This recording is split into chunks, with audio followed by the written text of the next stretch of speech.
We do rejoice and we are glad. And today we share with all of the gifts that we bring. And sometimes we recognize that those need to be developed and practiced. And so I want to tell you a story about one of the first time that I was liturgist in my church.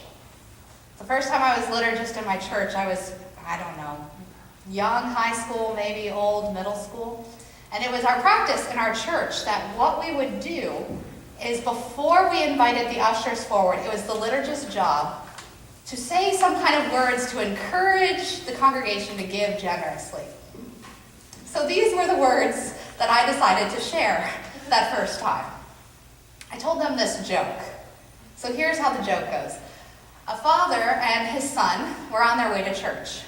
And as the little boy is about to go into Sunday school, the father stops him and he says, "Hold on. They're going to come and there will be the offering plate will come around. And so I want you to have something to give." So the father gives his son $1 and a quarter. And he looks at him and he says, "Okay, you choose which one to put in the plate when it comes around. You can keep the other one." So the little boy goes off to Sunday school and the lesson begins, and then it's time for the plate to come around. And so the plate comes around and the little boy pauses. And he pulls out the $1 and he pulls out the quarter and he looks at him, and you can tell he's really thinking hard. And then he puts the quarter in the plate and stuffs the $1 in his pocket. So Sunday school goes on, and when it's over, his father says, "So which one did you choose?" He says, "Tell me." And the little boy says, "Well, I gave the quarter and I kept the $1 for myself." And the father was just about to say something else, and the son says, "But let me tell you why. I was going to give God the $1, but the teacher read in the Bible that God loves a cheerful giver, and I thought I could be a whole lot more cheerful if I just gave the quarter." I don't know if that was the encouraging word my pastor was looking for, to encourage people to give generously, but that was the story that I told. And on this day, when we are celebrating the gifts that God has given to us and the commitments that we make back to God, I was thinking a lot. I still love that joke, but I have also realized that punchline is wrong. I am not more cheerful when I just give the quarter and shove the $1 in my pocket. I mean, don't get me wrong, there are times when I'm tempted to. But do you know what I've realized, and I don't think I'm alone in this?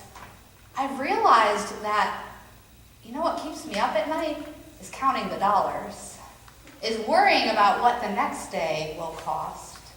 The things that tend to keep me up at night are the amount of dollars I have shoved in my pocket.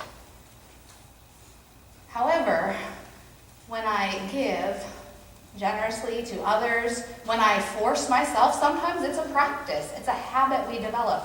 When I consciously make the effort to give, to write the check, to stop what I'm doing in the middle of my day to help someone else, to really notice someone else, those are the moments when my spirit is most cheerful.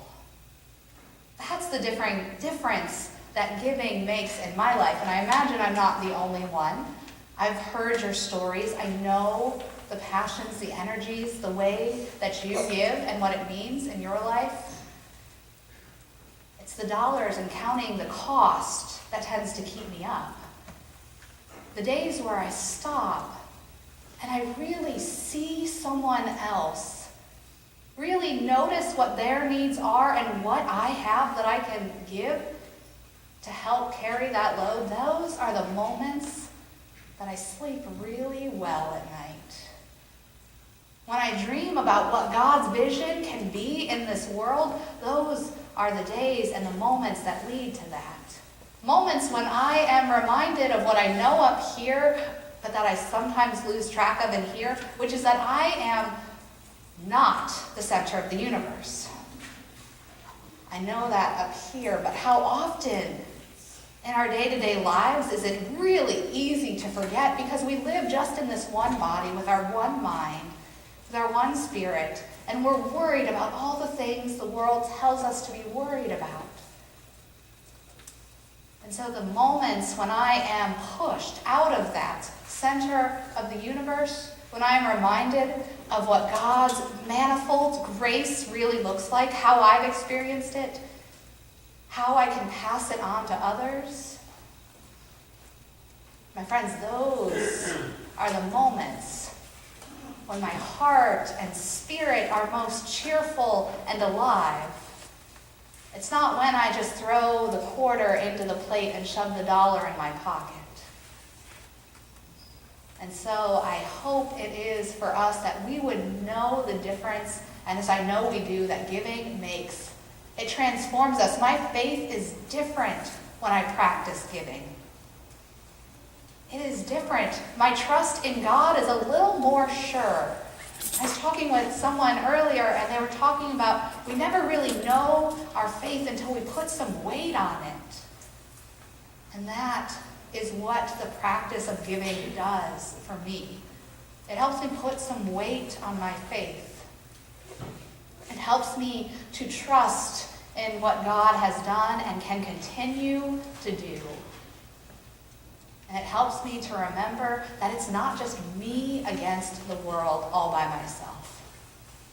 That it is me and you and you and you and you and you and you and all of us together in the world, transforming it, shaping it, building it into the vision that God has for us.